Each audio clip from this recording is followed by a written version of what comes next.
12:38 de este lunes 25 de febrero y hoy nos toca hablar de psicología y de falsos mitos, un tema del que ya se habló la temporada pasada y que todavía hay muchos mitos que desmentir. Por ello tenemos con nosotros a Blanca Jorge, nuestra psicóloga de cabecera. Buenos días, Blanca. Buenas. Son muchos los mitos, ¿no?, que hay que desmentir. Sí, yo por eso veía importante volver a hablar del tema porque hay muchas cosas que desmentir. Oye, no me estarás leyendo la mente ahora, ¿no? Por ejemplo. Primero, antes de comenzar a hablar de esos falsos mitos, vamos a comentarle a nuestros oyentes cómo podemos localizarte, cómo podemos contactar con el gabinete psicológico de Blanca Jorge. Pues a través de mi página web, blancajorge.com, o mi número de teléfono, 600-712-444, o aquí en Manises, en la calle Ramón y Cajal, número 2. Me pueden encontrar. La verdad es que es sencillo, desde la página web, el teléfono, o bien yendo a tu espacio, como dices, en la calle Ramón y Cajal, muy cerquita de la radio también, o sea que podemos llegar enseguida. Exacto. Y bueno, ¿por qué es importante desmontar esos falsos mitos de la psicología? Pues eso, hoy vamos a hablar de esos falsos mitos y pues eso, porque son creencias equivocadas acerca de esta ciencia y también conceptos que tenemos mal aprendidos. Y como tú dices, sí que hablamos ya de este tema la temporada anterior, aunque hoy veremos algunos nuevos que no vimos en su momento. Pero yo sí que considero importante hablar de este tema porque conocer estos conceptos o técnicas o problemas emocionales nos va a ayudar mejor a comprender a personas que estén pasando por ese momento o para poder hablar con propiedad también cuando nos referimos a estos conceptos. Y por eso vamos a volver a hablar de ese tema, pero ya te digo, vamos a hablar de mitos que en ese momento no hablamos. Es que muchas veces no hablamos de oídas, de lo que se dice, se rumorea, se cuenta por ahí y luego pues nada de eso es verdad. Exacto. Y es verdad pues eso, que la psicología lleva varias décadas en nuestra sociedad y sin embargo muchas veces cuando la gran parte de la sociedad se refiere a la psicología pues expresamos ideas que están muy lejos de la realidad. Y actualmente la psicología se basa en investigaciones y en experimentos muy refinados y comúnmente la sociedad pues lo asocia más la psicología pues al diván, a experimentos como el del perro de Pavlov, y se han quedado esas cosas pues también de series, de películas, y pues muchas veces no aprendemos bien esos conceptos. Como todo evoluciona y el diván en su día pues sí, se utilizaba mucho, ¿no? Pero hoy sí, me imagino que en alguna ocasión por comodidad se puede utilizar, pero no es lo más habitual. Exactamente, pero ya te digo, yo a día de hoy aún tengo pacientes que cuando entran a mi consulta, ¿dónde está el diván? Y te quiero decir que estamos en el 2019, o sea que son ideas que han calado muy, muy hondo y hay que desmentirlas. Pues vamos a empezar a desmentir cosas, ¿no? Sí, por ejemplo, vamos a uno que es bastante común, que solo usamos un 10% de nuestro cerebro. O sea, que en el día a día, cuando trabajamos, solo utilizamos el 10% ¿No lo del cerebro. Exactamente, solo una pequeña parte. Eso es lo que se ha dicho siempre. Pero es verdad, pues eso, que uno de los principios de la teoría de la evolución de Darwin dice que las funciones o las partes del cuerpo que ayudan a los seres vivos a llegar, pues eso, a reproducirnos, a mantenernos, etcétera, se van a mantener las que utilicemos y las que no irán, digamos, desapareciendo. Por eso los humanos, por ejemplo, no tenemos cola, porque en su momento nos servía, pero después con la evolución ya no servía. O, por ejemplo, un ejemplo más actual, las muelas del juicio, que sí que eran muy útiles en nuestros antepasados, porque comían carne cruda, pero a día de hoy a nosotros no nos ayudan en nada, y con el paso de los años y de las décadas ya no existirán. Y por eso la mandíbula se está reduciendo y ya no tienen esa función, digamos. Entonces, porque mantener cada parte del cuerpo tiene su coste, porque hay que mantener esa parte, hay que oxigenarla, hay que alimentarla. Entonces, tener un órgano tan exigente como el cerebro y solo usar el 10% no tendría mucho sentido, sentido, exactamente. Entonces, esta teoría, entre comillas, sin ningún fundamento, se basa en la idea de eso, de que las personas no empleamos del todo nuestro cerebro, sino usamos una pequeña parte del mismo, que casi siempre pues eso se dice, lo del 10%. Y sorprendentemente caló en un gran sector de la sociedad, incluso hay personas que lo afirmaban con estudios, etcétera, pero esta idea no es cierta para nada, porque ni siquiera es una teoría científica, porque no hay ningún argumento o ninguna prueba que la respalde. Y es verdad que pues eso, el desarrollo y mejora de las técnicas de neuroimagen ha puesto esta afirmación en jaque, porque se ha visto que cuando una persona está realizando cualquier tarea y se analiza el cerebro, pues se ve como todo el cerebro está en funcionamiento, no solo una parte del cerebro. Que gastamos más de un 10%. Exactamente. Depende de la tarea, depende de la persona, depende de la concentración, pero gastamos casi, digamos, todo el cerebro. Y se puede respaldar por eso, por pruebas que se llaman de tomografía por emisión de positrones. Se ve, pues eso, las zonas del cerebro que se activan se ven iluminadas. Y es posible comprobar, pues eso, que el cerebro se emplea en su totalidad. Y en cualquier tarea vamos a utilizar varias partes del cerebro y no está solo limitado a ese 10%. Aparte que también es que es muy curioso que se diga 10%, esa cifra así aleatoria. Sí. Bueno, una cosa es que cada parte del cerebro no tenga una emisión diferente, pero vamos, que no todo está concentrado en ese 10%. Exactamente. O sea, que ese es un falso mito que tenemos que tener claro, que no, que utilizamos todo nuestro cerebro. Es verdad que cuantas más cosas aprendamos y más cosas pongamos en práctica, más potencial de nuestro cerebro exprimiremos, digamos, pero lo utilizamos todo, no solo ese 10%. Pues bueno, para aquellos que no lo sabían, que lo gastamos todo. Exacto. Que no queda nada por estrenar. Exacto. ¿Qué más mitos debemos de desmentir? Pues, por ejemplo, que la terapia, o sea, que cuando una persona va a terapia, consiste en hablar. Yo voy y te cuento mi historia. Exactamente. Y con eso ya se está. Pasa todo, ¿no? Exactamente. Y es un mito muy, muy arraigado.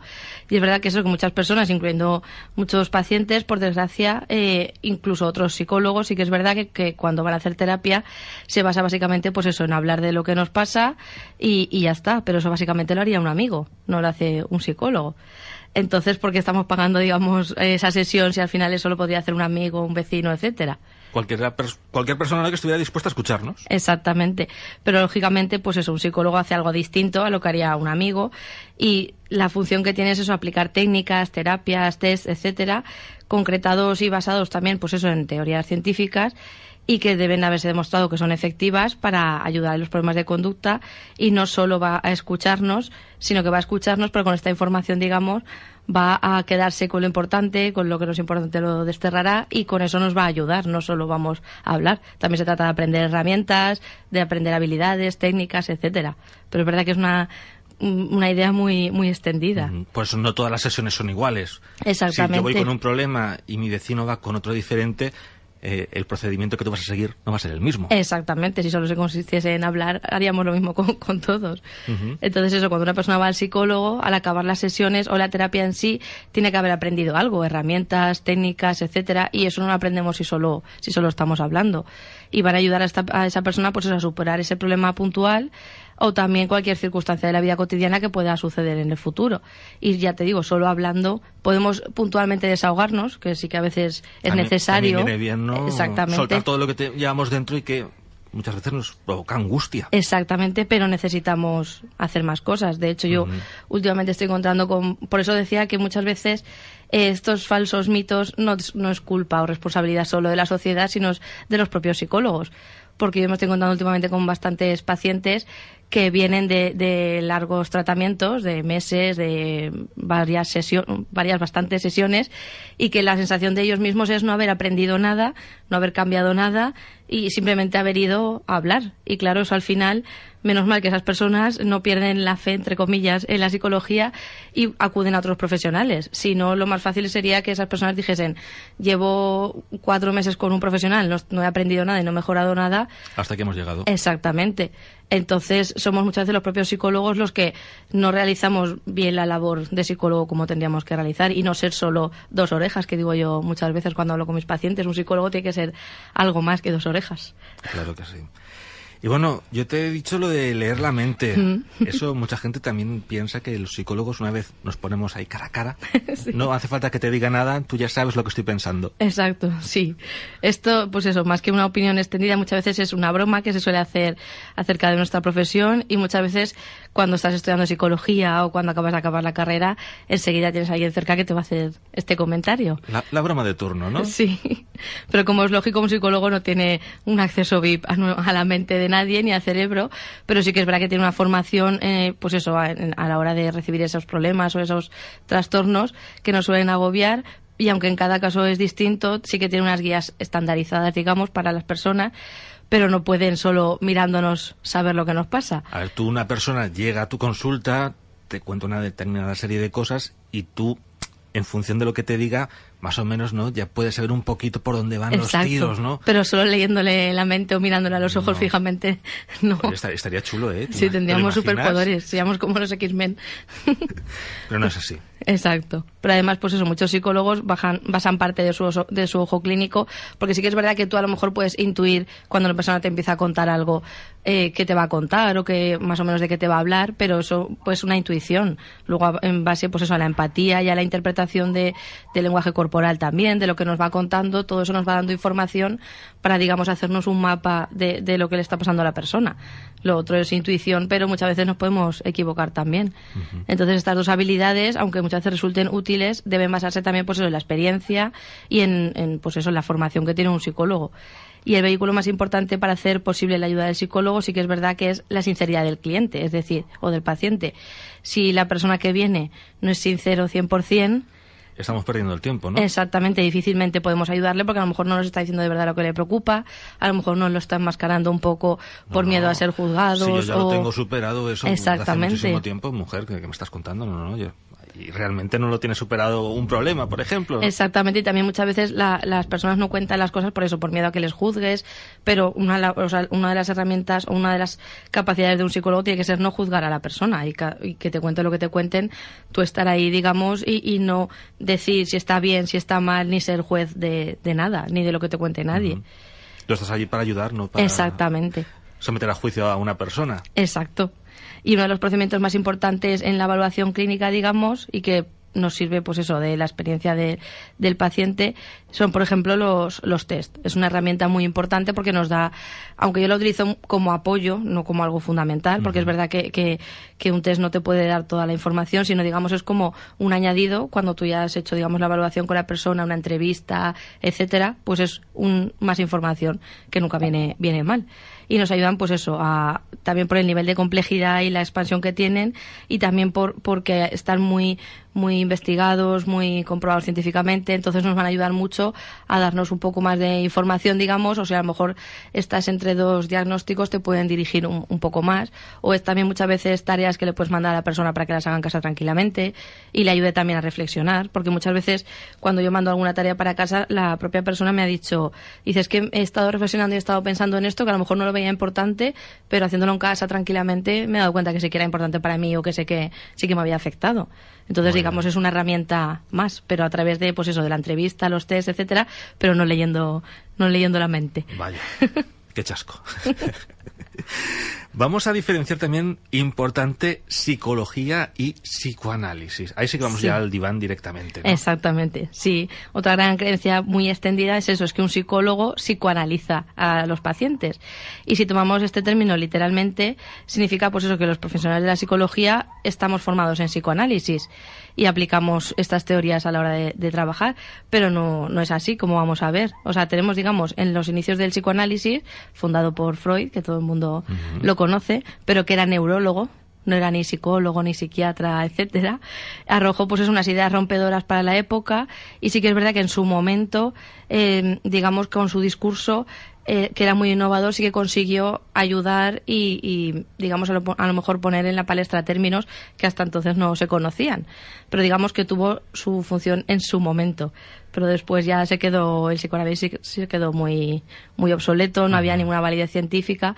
Entonces, una persona que haya estudiado psicología no tiene por qué ser psicoanalista. Sí que es verdad que puede realizar la carrera de psicología y después formarse en psicoanálisis, que creo que son otros 3 o 4 años en la escuela del psicoanálisis, pero haber hecho psicología no implica que seas... se estudiará a lo mejor una asignatura. Sí, o sea, tú a lo largo de la carrera tienes pues en historia de la psicología, hablas de los autores que han sido importantes, de las teorías, etcétera, y tienes un conocimiento del psicoanálisis, pero como lo puedes tener de cualquier otra escuela de la psicología, no específicamente de psicoanálisis. Ya luego, si quieres formarte en eso, tienes que seguir aparte. Exactamente. En esa rama, ¿no? Pero no es lo mismo un psicólogo y un psicoanalista, por eso los psicólogos no tenemos el diván ni utilizamos las mismas técnicas que un psicoanalista, pero sí que es verdad que eso está muy extendido y ahí yo sí que creo que ha hecho mucha mella las películas, las series, etcétera. porque es muy común en cualquier película o serie ver un psicólogo con un diván, claro, aunque no case mucho. Pero chicas, es lo que pues tenemos ahí en la mente, ¿no? Sí, en el colectivo, nuestro imaginario, un psicólogo y un diván. También es importante diferenciar un psicólogo de un psiquiatra. Exacto, eso también es importante. Los psiquiatras son médicos y como tal pues medican y recetan a los pacientes pues eso, antidepresivos, antipsicóticos, etcétera. Es algo más farmacológico, digamos, tiene una perspectiva más biológica y los psicólogos no medicamos. Aunque es cierto, en verdad que en ciertos casos es necesario a lo mejor complementar la terapia con un tratamiento farmacológico, pero es, digamos, el psiquiatra que está llamando a la persona el que se encarga y tú como psicólogo tienes que ponerte en contacto con ese profesional para que, digamos, las dos directrices vayan de la mano. Pero es verdad que son, digamos, los psicólogos serían expertos en conductas y en emociones humanas y los psiquiatras tienen más una formación, pues eso, como un médico y más estudian el cerebro más biológicamente, no tanto las conductas o las emociones, sino más, pues eso, más biología, de vista, exactamente. ¿No? Sí que es verdad que es eso, que muchas veces necesitamos ir de la mano y llevar un tratamiento de, digamos, de dos vertientes, pero no somos lo mismo. Exacto. Que quede claro que los psiquiatras son médicos. Son los que van a recetar, ¿no? Sí, medicinas o un tratamiento químico. Sí, de hecho, un psiquiatra para llegar a formarse como psiquiatra tiene que estudiar la carrera de medicina, igual que un cirujano, dermatólogo, etcétera, y es luego durante el MIR, en la residencia, cuando se especializa en psiquiatría. Pero la carrera la hacen todos los médicos igual, ¿no? Y luego es donde se especializan. También otro concepto del que ya hemos apuntado algo es el hecho de la temporalidad de los tratamientos, ¿no? Si se va a crear una dependencia, voy a tener que recurrir siempre a mi psicólogo. ¿Qué sí, podemos eso decir? También quiero hacer mucho hincapié ahí, en el mito de si voy al psicólogo tendré que ir siempre, tendré que estar yendo toda la vida, o lo que tú dices, crear una dependencia de mi psicólogo. Pues no, o sea, un buen psicólogo, y yo siempre especifico, no implica que cuando una persona va a terapia cree esa dependencia, sino todo lo contrario. Cuando una persona decide dar el paso de ir a terapia, lo que tenemos que pretender y que buscar y que sea el objetivo es que esa persona al final deje la terapia, aprenda cosas, adquiera herramientas, habilidades, etcétera, y sea capaz de esas cosas que ha aprendido aplicarlas al día a día, pero sin necesidad de recurrir otra vez a lo largo del tiempo a este profesional. Uh-huh. Y es algo que tiene un principio y tiene un fin. Y la duración de la terapia va a depender también del problema que tenga el paciente, también de lo que se implique la persona, y se termina, pues eso, cuando el paciente encuentra herramientas suficientes para poder continuar por sí mismo. Y no se puede generalizar porque es verdad que hay terapias que duran unos meses y hay otras que pueden durar años, pero yo no diría años tampoco, yo diría un año como mucho. Uh-huh. Yo ahí es que soy un poco estricta, porque es verdad que si una persona se implica, que si una persona se esfuerza, y yo doy por hecho que el psicólogo también se va a implicar, no tiene por qué estar por los siglos de los siglos. Incluso yo diría que como máximo un año y pico puede ser, porque también muchas veces a la hora de concertar las sesiones, pues a lo mejor por horarios, por economía, sí, se puede alargar un poquito más. Se puede alargar un poco, pero yo no diría años, porque años una persona no puede estar solucionando un problema porque necesita solucionarlo cuanto antes, digamos, y aprender esas habilidades. Entonces es más, pero también muchas veces no nos tenemos que centrar en voy a tener que estar yendo 3 meses, 6 meses, sino que al final sea útil y que aprenda y que solucione mi situación. Pero ya digo, es ideal eso de que más o menos tú sí que puedes orientar a la persona y no le puedes decir tal día de tal mes estarás mejor o habremos acabado, pero sí que puedes decirle más o menos en unos meses. Sí, por tu experiencia, ¿no? Con otros pacientes, más o menos calculas que a lo mejor en 10 sesiones o exactamente en 3 meses determinados problemas se encuentra la solución, el paciente consigue esas herramientas. Exacto. Sí que es verdad que eso a lo mejor hasta llegar al momento en el que le, digamos, das el alta a la persona, puede pasar más tiempo por eso, porque yo, por ejemplo, cuando ya la persona va estando mejor, la frecuencia de las sesiones a lo mejor es una vez al mes, o sea, cada mes. Entonces, claro, si a lo mejor te ves cada mes, pues fácilmente pueden pasar 3 meses. Entonces sí que puede ser que a lo mejor hasta que, digamos, se ponga el punto y final, pase a lo mejor año y medio desde el inicio de la terapia. Pero empezar a encontrarse mejor, empezar a aprender herramientas, etcétera, en pocas sesiones y en pocos meses. Porque de eso se trata, de aprender cosas y cambiar. Si no, al final también la motivación de las personas iría disminuyendo y al final la gente abandonaría los tratamientos y no se trata de eso. Más cuestiones. Los trastornos de déficit de atención, la hiperactividad, hoy en día vemos que todos los niños son hiperactivos. Sí, es verdad. O sea, el mito en sí sería el que no existe la hiperactividad, pero también lo que tú dices, que hoy en día parece que hay una no sé cómo decirlo. Todos son diagnosticados de lo mismo, sí. Vamos, todos son hiperactivos, sí. O lo que tú dices, ¿no? Por un lado, o no existe... Sí, tenemos dos corrientes, y hay gente que dice no existe, es un invento de las farmacéuticas para vender más medicación, etcétera. Y luego tenemos por otra parte que todos los niños que se muevan un poco más de la cuenta, enseguida le estamos poniendo la etiqueta. Entonces ni una cosa ni la otra. Cuéntanos, a ver, ¿qué pasa? Sí, pues eso, como decimos, hay gente que piensa que es un invento de las farmacéuticas y hay gente, pues eso, que cuando yo veo un niño que a lo mejor en media hora se ha cambiado 3 veces de silla, ya estoy diciendo, uy, este niño le pasa algo, es demasiado inquieto, tiene TDAH. Para el psicólogo. Exactamente. Y es cierto que es verdad que las farmacéuticas quieren vender medicamentos porque al final es su negocio. Pero, pues eso, también, si por ejemplo ponemos el ejemplo de las gasolineras, quieren meter gasolina y no por eso estamos diciendo que se inventen que un coche necesita gasolina. Entonces sí que es verdad que el trastorno de déficit de atención y hiperactividad tiene un conjunto de síntomas que, digamos, no son ser un niño movido, sino son más cosas. Y son síntomas que crean, pues, es un malestar al niño y también al entorno, que es muy importante también. Y también un deterioro en las actividades escolares. Muchas veces, pues, empiezan a caer en su rendimiento, empiezan a ir con la misma motivación al colegio, empiezan a no aguantar las clases, la duración de las clases. A veces los sobresaturamos, ¿no?, con determinadas actividades. También es verdad que muchas veces eso de que los niños tengan que ir al colegio, que eso está perfecto, pero el que tengan el lunes no sé qué, el martes no sé cuántos, el miércoles 2 cosas, el jueves y luego fin de semana también no sé qué, al final... Salen a las 5 y hasta las 8 los tenemos colocados en diversos sitios. Exactamente. Entonces yo creo que es un poco sobrecargarlos porque los niños al fin y al cabo tienen también que jugar, que disfrutar, que descansar, porque también la hormona del crecimiento se genera cuando estamos durmiendo y descansando los niños, y si no descansan también pueden tener problemas de ese tipo. Entonces ni tengamos a un niño toda la tarde aburrido en casa sin hacer nada, pero tampoco le llevemos, que muchas veces van estresados, se están comiendo la merienda por el camino, llegan tarde a un sitio, llegan tarde al otro, luego tienen que hacer los deberes y están un poco sobresaturados de tareas. Pero es verdad que es eso, que no todos los niños que son movidos tienen TDAH, es decir, tendríamos que evaluarlos y tendríamos que, antes de decir o de ponerles esa etiqueta, ver qué pasa ahí. Pero es verdad que también hay... porque muchas veces hay casos de TDAH que no tienen por qué necesitar medicación.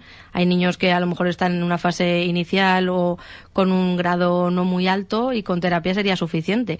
Es verdad que con terapia no veríamos los resultados a la semana o a las 2 semanas siguientes, sino que tardaría un poco más, pero sería más sano, porque es verdad que los tratamientos farmacológicos para el TDAH tienen bastantes efectos secundarios. Entonces yo soy poco partidaria de medicar, a no ser que sea un caso grave, digamos, o que a lo mejor se haya tardado mucho tiempo en darse cuenta y entonces ya está muy avanzado, pero es verdad que cojamos un poco con pinzas estos diagnósticos, pero que sí que es un problema que existe, no está inventado, y que no todos los niños que se mueven, porque es que en realidad lo más normal es que un niño se mueva, y que un niño empiece a pintar un dibujo y antes de acabar el dibujo se canse y vaya a otra cosa y luego de otra cosa pasa a otra cosa. Pero quien ha visto... Exactamente, pero quien ha visto, y yo eso siempre lo digo, quien ha visto alguna vez a un niño hiperactivo sabe lo que es un niño hiperactivo y lo que no. Porque es alucinante. O sea, a lo mejor en 10 minutos ha recorrido la habitación, se ha sentado en la silla, se ha bajado de la silla, ha cogido algo, no son capaces de mantener su atención. Entonces, cuando tú ves a un niño hiperactivo, sabes diferenciar lo que es un niño movido, o sea, un niño normal y un niño hiperactivo. Muy bien. Y ya por último, háblame de los sueños. Sí. El mito sería, pues eso, que los sueños son avisos de acontecimientos futuros. Y nuestra mente no es así. Nos dice cosas. Exacto, sí, nos manda mensajes. Pero es verdad que este mito también creo yo que viene un poco del cine. Y pues eso, cuando yo sueño algo que he vivido. Quiero decir, o sea, mi cerebro está todo el día en marcha, digamos. Cuando llega la noche, mi cuerpo se para, pero mi cerebro sigue en marcha. O sea, el cerebro es un músculo que no para, es como el corazón, no para en todo el día. ¿Qué pasa? Que cuando yo estoy durmiendo, lo que hace es, con todo lo que yo he vivido durante el día, más experiencias anteriores, etcétera, esa información volver a repasarla para archivar, digamos, lo que va a ir a los recuerdos a largo plazo, a corto plazo, lo que es útil, lo que no es útil, Sí, el disco duro, vamos. Exactamente. Entonces es fácil de que a lo mejor yo durante el día a lo mejor me he fijado en algo, no he sido consciente, porque puedo a lo mejor estar hablando contigo ahora mismo y estar de reojo viendo alguna imagen y yo no me estoy dando cuenta, pero la estoy viendo. Entonces es posible que luego cuando sueñe o cuando duerma esa imagen venga. Esa información, ¿no?, que te ha llegado en algún momento del día. Exactamente. Aflore, ¿no? Pero todo lo que el cerebro sueña son cosas que ha vivido. No puedes soñar algo que no he vivido. Entonces sí que es verdad que muchas veces, pues eso, podemos a lo mejor de escenas que hemos visto en películas hacer como si las hubiésemos vivido nosotros. Pero es verdad que mucha gente hay veces que sueña cosas y se preocupa, pues he soñado que a no sé quién le va a pasar algo, o que casi siempre cosas negativas, porque a veces la gente dice he soñado que me toca la lotería o he soñado... Y entonces mucha gente se preocupa y me comenta, ¿puedo avisar por qué le va a pasar eso? Y tienes que decir que no es una máquina del futuro, es simplemente a lo mejor a ti, por lo que sea, esa persona te preocupa su salud o has oído algo de que no está bien últimamente y ya tú lo interpretas de la manera que sea. También los sueños van mucho en base a la personalidad que tenemos. A qué me importa a mí, a qué no me importa, a qué cosas le doy importancia. Entonces yo no voy a soñar lo mismo que otra persona, aunque hayamos vivido la misma experiencia. Entonces, pero los sueños básicamente se basan en el presente y en el pasado. En el futuro, no. Otro chasco que nos hemos llevado. Pero bueno, no pasa nada, hay que desmontar esos mitos. Exactamente. Otra cosa es soñar despierto, de yo imaginarme, pues si tuviese esto haría esto, o si tuviese esta, pudiese ir a tal sitio, iría aquí a hacer un viaje, pero eso ya es otra cosa, eso es imaginación mía, y ahí yo sí que más o menos puedo redirigir, ¿no? Exactamente. Esos pensamientos. Blanca, la verdad que muy interesante lo que hemos hecho hoy, desmontar esos mitos falsos sobre la psicología y que nuestros oyentes tengan claro algunos conceptos. Y si alguien se quiere animar a mandarnos alguno que no hayamos hablado, lo puede hacer y así lo comentamos. Bienvenidos. Exacto. Blanca, Jorge, recordamos cómo podemos contactar contigo, ya sea el mail, la página web, el lugar físico, el teléfono. Pues en mi página web blancajorge.com, aquí en Manises, en la calle Ramón y Cajal número 2, o a través de mi número de teléfono 600-712-444. Blanca, Jorge, muchísimas gracias y en 15 días nos volvemos a escuchar. Hasta la próxima. Hasta pronto.